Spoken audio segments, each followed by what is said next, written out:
जब द्रोणाचार्य जी ने देखा कि ये राजकुमार अस्त्र विद्या में प्रवीण हो चुके हैं, तब कृपाचार्य, सोमदत्त, वाल्मीकि, गंगानंदन, भीष्म, भगवान व्यासदेव जी, विदुर जी, धृतराष्ट्र जी, इन सबको बुलाया और कहा ये राजकुमार संपूर्ण अस्त्र शस्त्र विद्या से प्रवीण हो चुके हैं।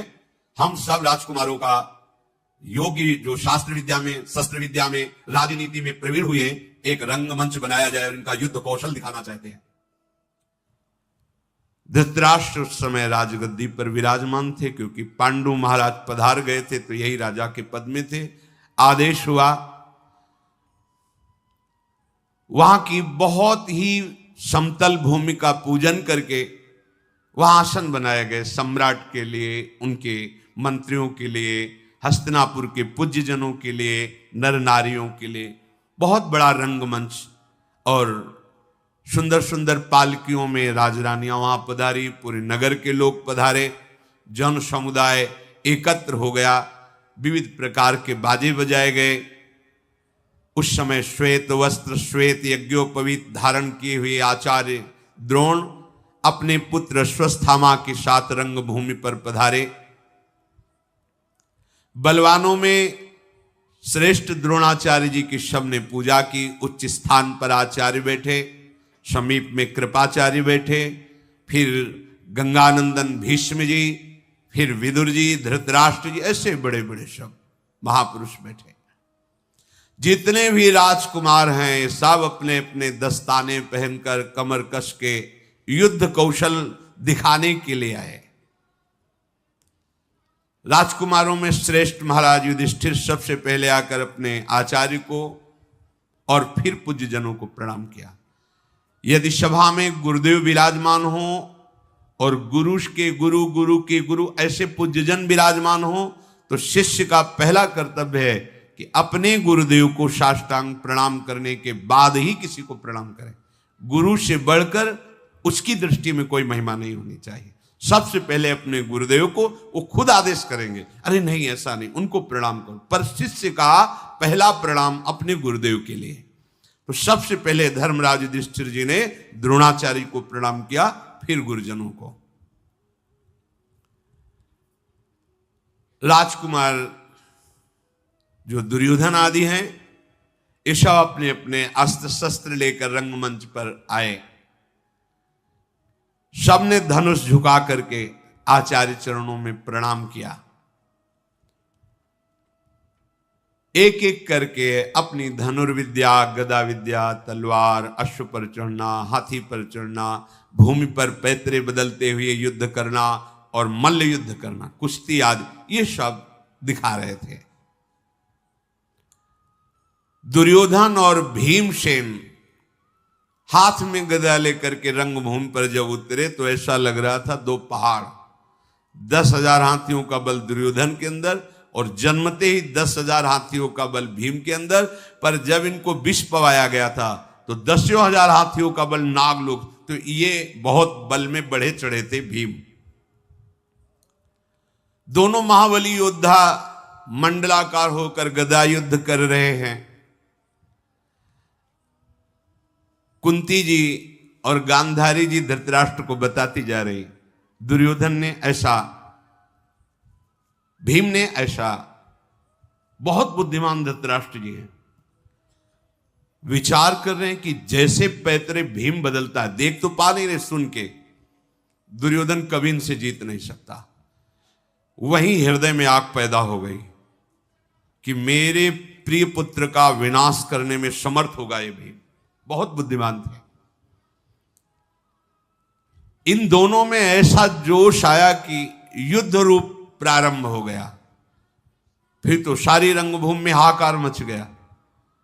तत्काल द्रोणाचार्य जी ने अश्वत्थामा से कहा, बीच में जाओ, इनको रोक दो, ये रंग कौशल दिखाना है या युद्ध करना है। अश्वत्थामा ने कहा, गुरुदेव का आदेश है, रुक जाइए। तो जहां जिसकी गदा वहीं रुक गए।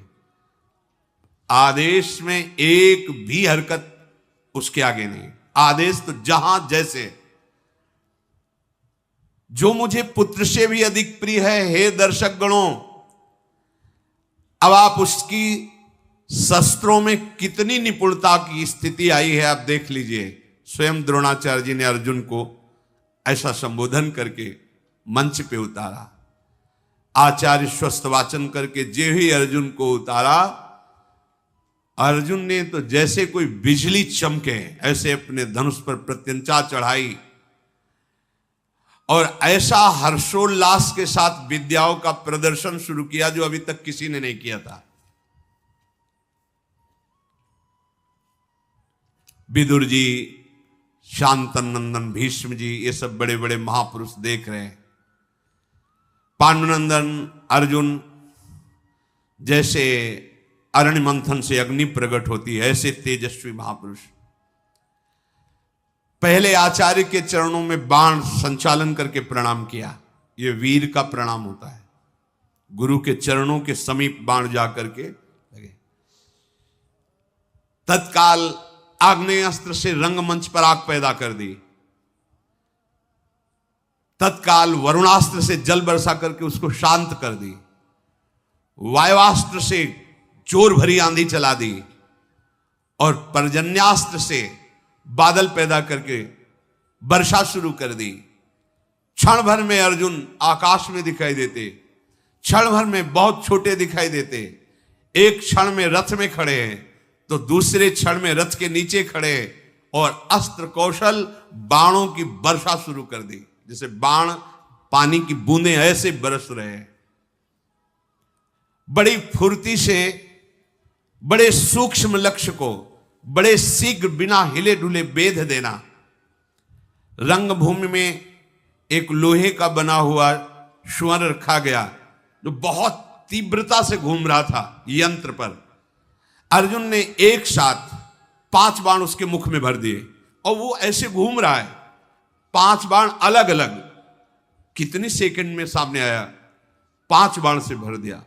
सब ने आश्चर्यचकित होकर के वाह वाह की। एक गाय का सींग ऐसे लटकाया गया था जो ऐसे बराबर हिल रहा था। अर्जुन उसके छेद में 21 बाण एक ही हिलने पर ऐसे 21 बाण से बेच दिया। बहुत सा अस्त्र कौशल अर्जुन ने दिखलाया। आश्चर्य की बात है, जब अर्जुन ये दिखा ही रहे थे और सब वाह वाही कर रहे थे तो दरवाजे पर आवाज आई ताल ठोकने की, भुजाओं की। वो ऐसा लग रहा था जैसे कोई पहाड़ टूट गया हो। सबकी दृष्टि अर्जुन से हटकर दरवाजे की तरफ गई तो देखा दिव्य कवच धारण की हुई, कुंडल धारण की हुई, कर्ण प्रवेश कर रहा है। ये जो पीछे कवच कुंडल अपहरण की बात बताई थी कि सूर्य भगवान ने स्वप्न में कहा, वो युद्ध क्षेत्र की थी। वहां उनकी प्रशंसा के लिए कहा था कि स्वयं सूर्य भगवान ने आदेश किया था पर उन्होंने चीज की। ये युद्ध क्षेत्र में जब महाभारत युद्ध उस समय की बात, दिव्य कवच जो शरीर के साथ उत्पन्न हुआ था, जे ही कुंती जी ने देखा कि ये तो मेरा पुत्र है, इसी को तो गंगा में प्रवाहित किया था और इसे अतिरथ ने पाला है, अधिरथ ने। बड़ा आनंद हुआ पर क्षोभ भी हुआ कि ऐसे वीर पुत्र को मैं घोषणा नहीं कर सकती कि मेरा पुत्र है। कुंती ने अश्रुओं से अपने कपोलों को भी होते चुपचाप कि कोई देख ना पावे। बड़ा आनंद हुआ, सबसे पहला पुत्र है सूर्य भगवान के द्वारा। प्रचंड किरण जैसे भगवान सूर्य पधारते ऐसा तेजस्वी कर्ण आया और द्रोणाचार्य कृपाचार्य जी को ऐसे प्रणाम किया मानो उपहास कर रहा हो। थोड़ा अभिमान भी था। गुरुजनों से ऐसा नहीं करना चाहिए। ऐसे गुरुजनों को एक हाथ से प्रणाम नहीं किया जाता वैसे। और द्रोणाचार्य जी से का बड़ा यश गा रहे हो अपने शिष्य अर्जुन का। इसने जितनी कलाएं दिखाई इससे बढ़कर कम समय में मैं कलाएं दिखाता हूं। सब सभा सन्न रह गई। तुरंत बहुत से वीरों के साथ दुर्योधन खड़ा हुआ। अवश्य अवश्य स्वागत है वीर तुम्हारा, क्योंकि वो तो चाह ही रहा था कि अर्जुन की समानता करने वाला कोई नहीं, कम से कम ये वीर तो बोल तो रहा है पर आज दिखाई भी देगा कि कितना वीर है। महाबली द्रोणाचार्य जी ने कर्ण को आदेश दे दिया, तू अच्छा दिखा कला कौशल, बातचीत से ही नहीं होता। आश्चर्य की बात, कर्ण ने जितने अर्जुन ने कलाएं दिखाई थी दिव्यास्त्रों की सब दिखा दी, और कम समय में, अर्जुन से कम समय में। बड़े भाई हैं पर पता नहीं है ना किसी को। और द्रोणाचार्य जी से कहा आदेश कीजिए इस अर्जुन को, इसी रंगमंच पर मैं द्वंद्व युद्ध से ललकार कर इसके प्राणों का हरण करना चाहता हूं, मुझे ईर्ष्या है इससे। खड़ा हो गया दुर्योधन और छाती से लगाया कर्ण को और कहा प्रिय मित्र, हस्तिनापुर का राज्य तुम्हारा, जैसे चाहो वैसे भोगो, तुम्हें मैं मित्र स्वीकार करता हूं, और इन शत्रुओं के मस्तक पर पैर रख दो, यही हमारी इच्छा। उसकी तो छाती फूल गई। कुंती जी के हृदय में बड़ा क्षोभ हुआ कि दोनों मेरे लाडले, मैं कैसे बता पाऊं कि कर्ण भी मेरा पुत्र है। कर्ण ने कहा आचार्य चरण, यदि अर्जुन खड़ा रहा तो जीवित नहीं रह सकता, मैं तुमको वचन देता हूं। यहां बड़ा आक्षेप। अर्जुन ने आचार्य चरण से कहा कि आप जानते हो कि आपका शिष्य निर्बल नहीं है, आप आदेश कर दो, इस वीर को मैं अभी धूल चटा देता हूं। कर्ण की ओर बढ़े द्रोणाचार्य, कृपाचार्य, भीष्म जी सब आश्चर्यचकित हो रहे कि रंगमंच पर कहीं युद्ध न प्रारंभ हो जाए। कुंती देवी को तो मूर्छा आ गई, जब दोनों युद्ध के लिए चले मूर्छा आ गई। दासियों ने चंदन मिश्रित जल से उन्हें होश मिलाया, पर वो कोई जान नहीं पाया कि मूर्छा क्यों आई इनको। दोनों वीर आमने सामने खड़े हैं। कृपाचार्य जी खड़े हुए और कहा सावधान कर्ण, ये कुंती नंदन महाराज पांडु के पुत्र देवराज इंद्र से प्रकट हुए हैं। मैं परिचय देता हूं, ये हस्तिनापुर चक्रवर्ती सम्राट के पुत्र। तू अपना परिचय दे, किस चक्रवर्ती सम्राट का राजा है, किसका पुत्र है, कौन राजा है, कहां से आया है, तेरे मां और पिता का क्या परिचय है, क्या तू पांडुनंदन अर्जुन के सामने खड़ा होने का अधिकार रखता है। कृपाचार्य जी ने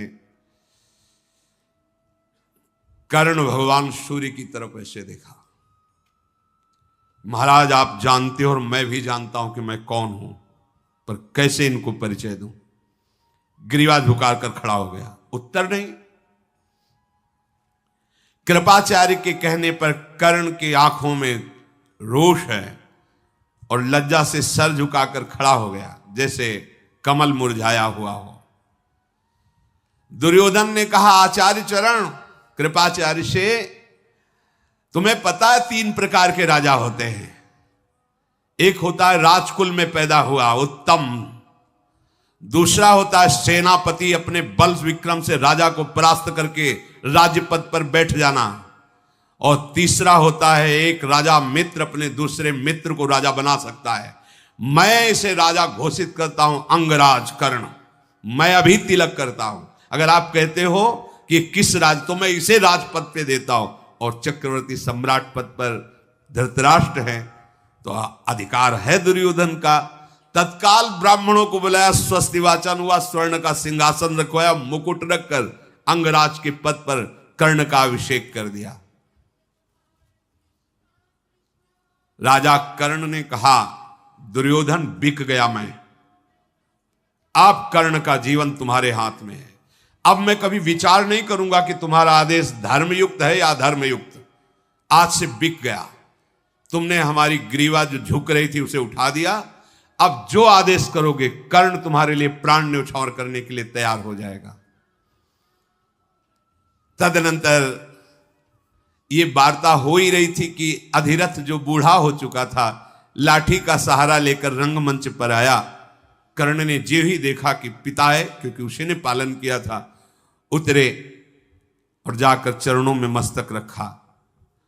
उसने कहा बेटा, इन राजकुमारों की सेवा करना पूरा जीवन मेरा धर्म रहा है, और तुम इन्हीं की समानता करना चाहते हो। नहीं नहीं, ऐसा तुम नहीं कर सकते, तुम मेरे बेटे हो।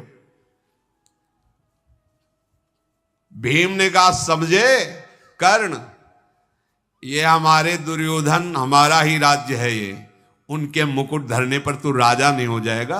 सुना अपने बाप की बात, जीवन भर ये सेवकाई करके जूठन खाता रहा है, उसी का तू पुत्र है, वैसे ही रहना सीख, डींग हाँकना बंद कर।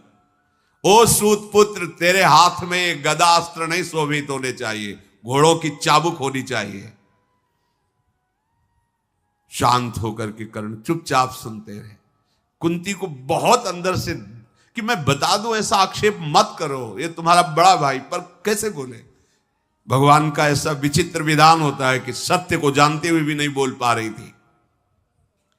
भीमसेन के कहने पर बहुत हृदय में क्षुब्ध हुआ, हाथ पकड़ा अधिरथ ने, चल इस रंगमंच से। कर्ण को रंगमंच से बाहर ले गए। भगवान सूर्यास्ताचल को जा रहे थे, इसलिए रंगमंच विश्राम किया गया। कर्ण को अपने महल में ले जाकर के दुर्योधन ने कहा, आज से हस्तिनापुर में कहीं कोई रोक टोक नहीं, और अंग देश तुम्हारा, तुम उसके राजा हो। ये सब देखकर युधिष्ठिर ने निश्चय किया कि अगर कोई परास्त कर सकता है तो कर्ण परास्त कर सकता है पांडवों को। उसकी वीरता देखकर, क्योंकि ये युधिष्ठिर से भी बड़े हैं कर्ण। घबरा गए युधिष्ठिर, कर्ण के सामने हम पांचों पांडवों में किसी के सामर्थ्य नहीं कि विजय प्राप्त कर सके, ऐसा युधिष्ठिर जी के मन में निश्चय हुआ। द्रोणाचार्य जी ने सुबह हुई, सब शिष्यों को बुलाया, कहा देखो अब हमारी गुरुदक्षिणा लेने का फल है, समय है। पहले प्रथा थी, गुरु मंत्र लेने के बाद, गुरु आज्ञा पर चलने के बाद, जब गुरु आश्रम से वो गृहस्थाश्रम या संन्यासाश्रम, तो उस समय हाथ जोड़कर प्रार्थना की जाती थी, आपकी कोई भी आज्ञा हो जो हम पूर्ण कर सकें, आप बोले। वो गुरुदक्षिणा के रूप में मानी जाती थी।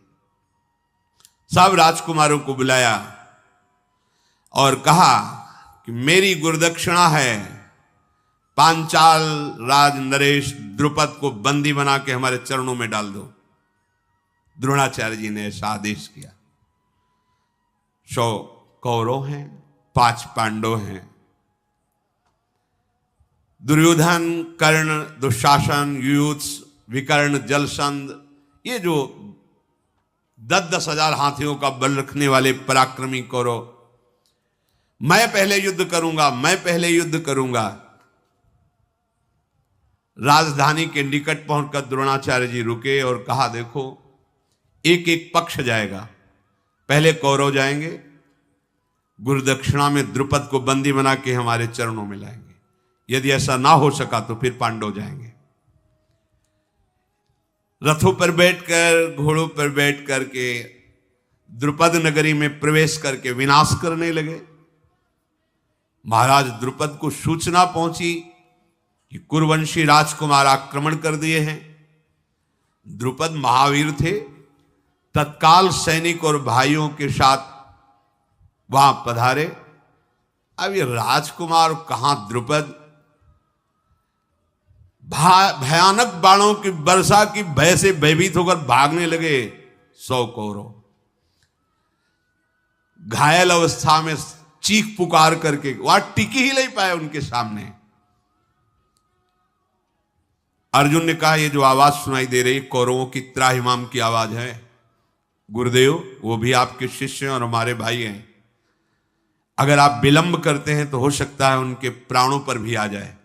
आप आदेश कीजिए, मैं अभी बंदी बना करके द्रुपद को आपके चरणों में डालता हूं। ऐसा ही हो, तथास्तु कहकर आदेश कर दिया। पांचाल द्रुपद बाणों से कर्ण को, दुशासन को, दुर्योधन को ऐसी मार लगाए, चीखते चिल्लाते हुए सब भाग पड़े, आर्तनाद करने लगे।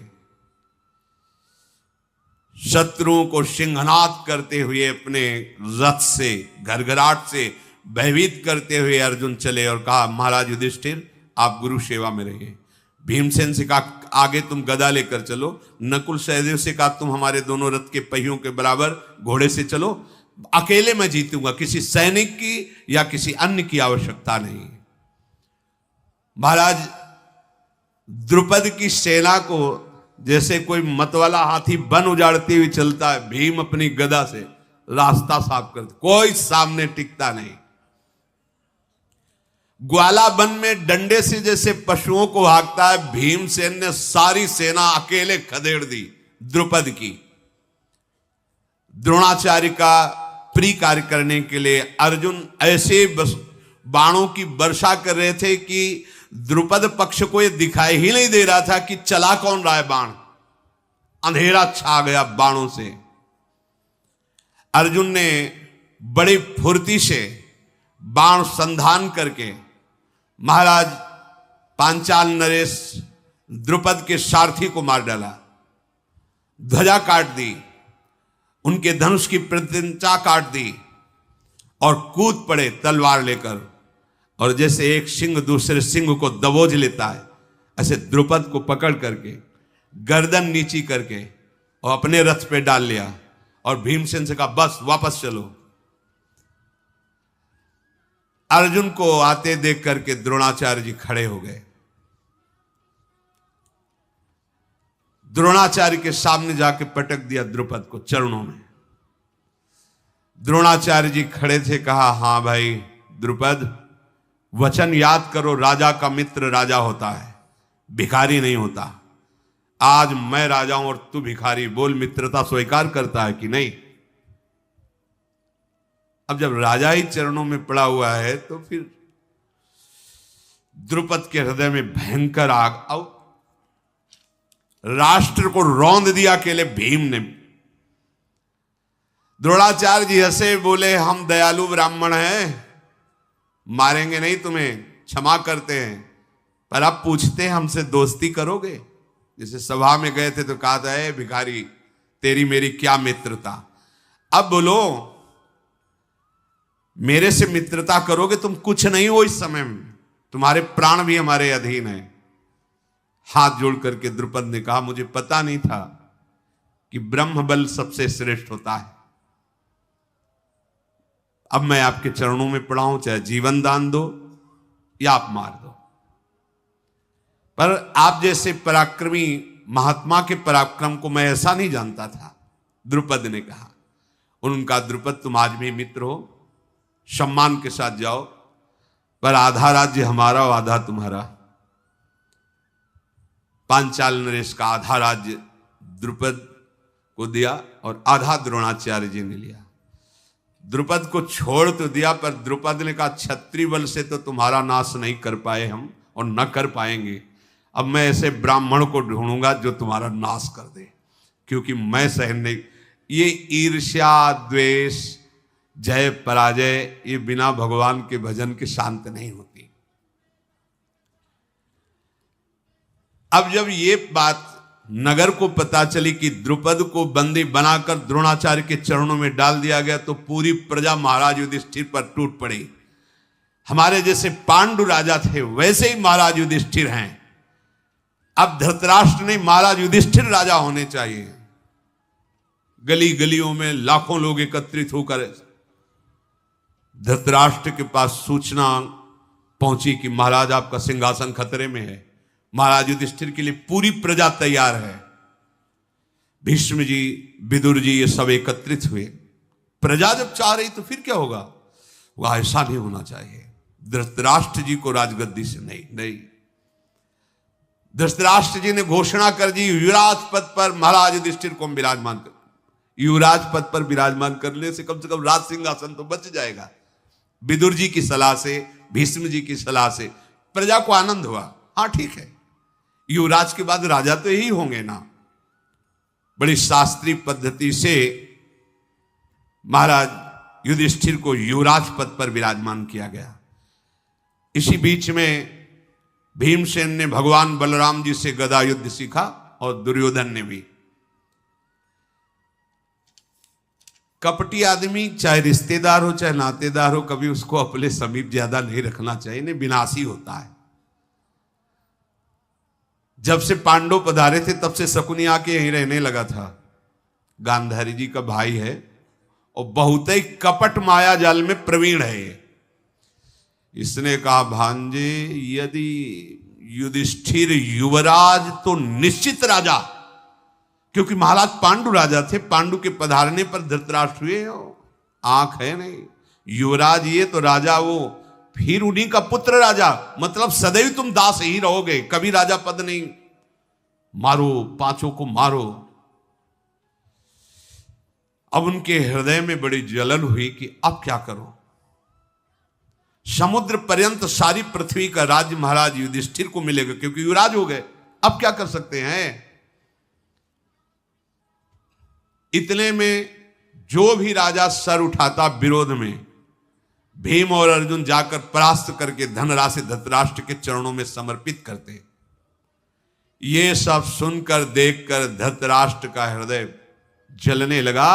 निश्चित निश्चित मुझे भी सिंहासन से उतारा जाएगा और युधिष्ठिर ही चक्रवर्ती सम्राट बनेगा। एक कणिक नाम का बहुत ही कूटनीतिज्ञ सलाहकार था धृतराष्ट्र का। उन्होंने बुलाया एकांत में, कहा कुणिक मैं विचार नहीं कर पा रहा हूं कि क्या करूं, परिस्थिति यह है कि मेरे भाई के ही पुत्र मेरे लिए कांटा बन रहे हैं। तो उसने कहा महाराज राजा आप हो, खजाना आपके हाथ में, मंत्री आपके हाथ में है, शत्रु कोई भी हो उसे मरवा डालना ही उचित होता है, ऐसी कूटनीति कहती है। तुम दंड देने में समर्थ हो, यदि दंड का आश्रय नहीं लोगे तो तुम्हारा राज्य छिन जाएगा।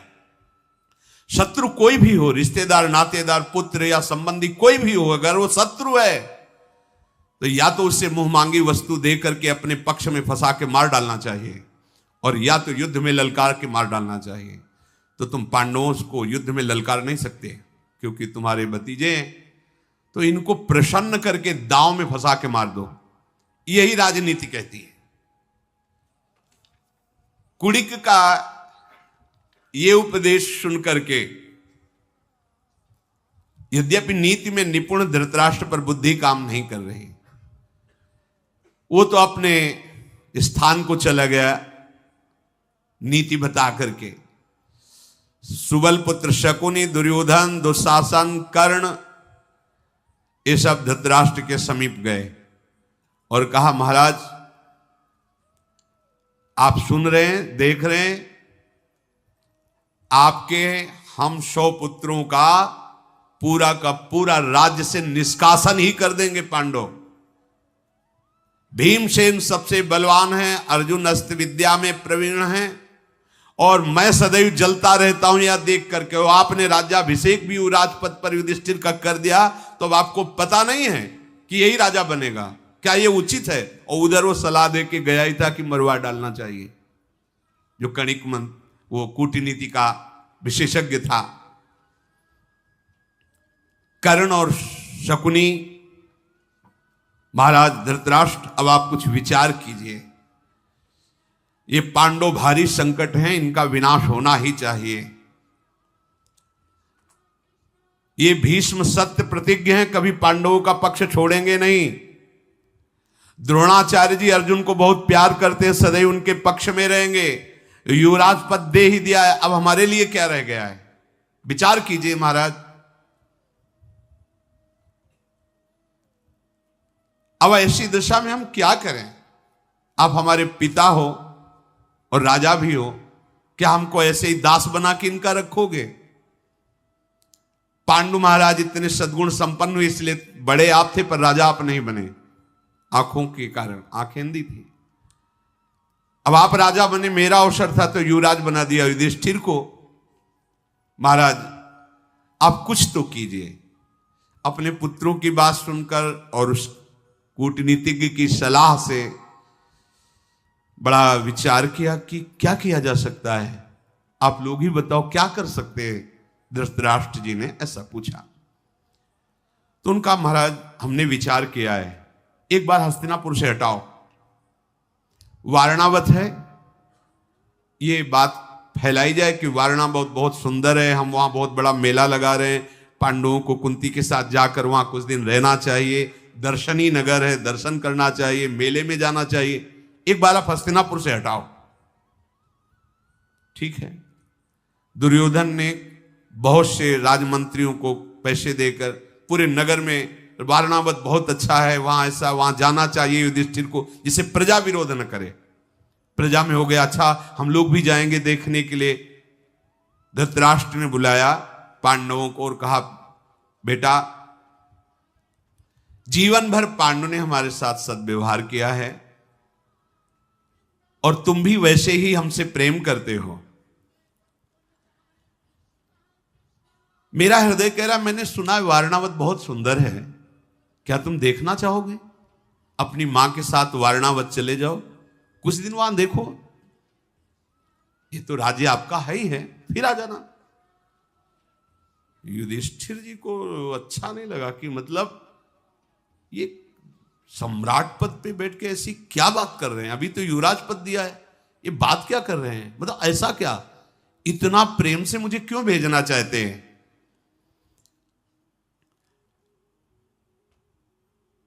निश्चिंत होकर तुम जाओ, क्या सोच रहे हो युधिष्ठिर, बिल्कुल मंगल है।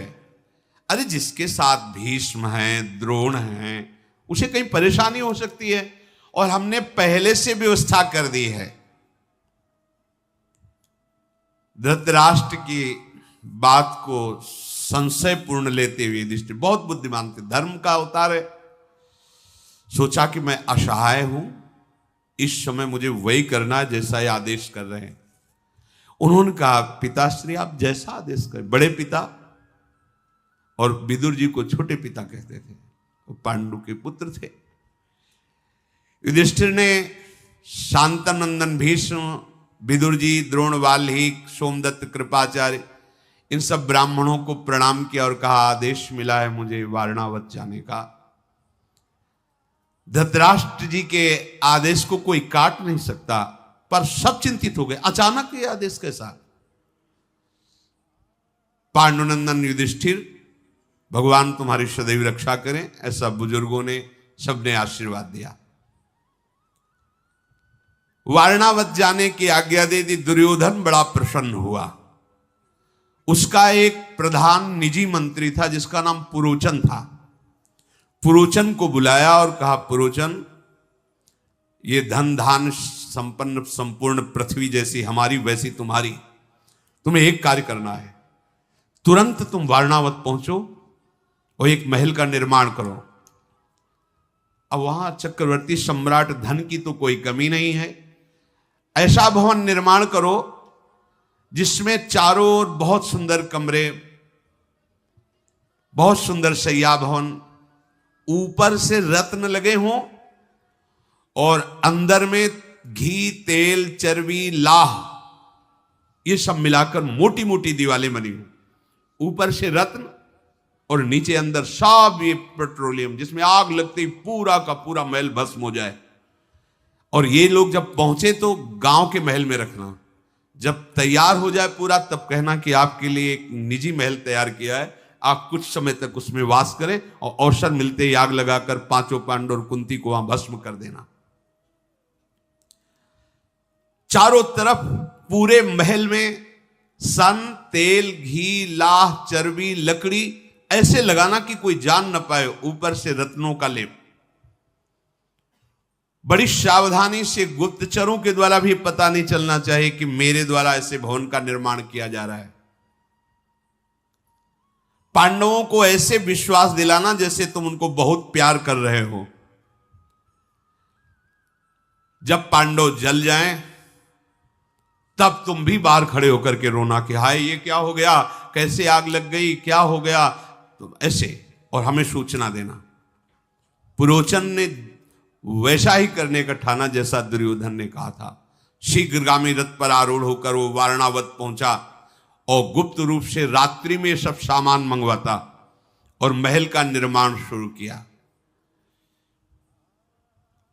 पांडवजन हस्तिनापुर को प्रणाम करके दुखी होकर के चले तो उनको पहुंचाने के लिए द्रोणाचार्य, कृपाचार्य, विदुर जी और बड़े बूढ़े हस्तिनापुर के साथ कुछ दूर छोड़ने के लिए गए। धृतराष्ट्र यद्यपि ये नहीं जानते थे कि वहां आग लगाने का प्लान ये लोग कर रहे, वो केवल दूर भेजना चाहते थे। महाराज युधिष्ठिर विदुर जी की तरफ देख रहे थे। सभा साथ चल रही थी, पर बार बार विदुर जी की तरफ की कोई संकेत, कोई इशारा। भीष्म जी ने कहा, हम लोग ये नहीं चाहते थे कि आप हस्तिनापुर से वारणावत जाएं, पर महाराज का आदेश क्यों है ये मुझे पता नहीं, और उनके आदेश पर हम सिंहासन के अधीन, जो सिंहासन पे होगा उसका जो आदेश होगा हम उसी के पालन में दृढ़ रहेंगे, ऐसा हमने अपने पिता को वचन दिया है, महाराज शांतनु को। इसलिए हमारा कोई आदेश चलेगा नहीं, हम चाहते नहीं हैं पर तुम्हें जाना पड़ेगा।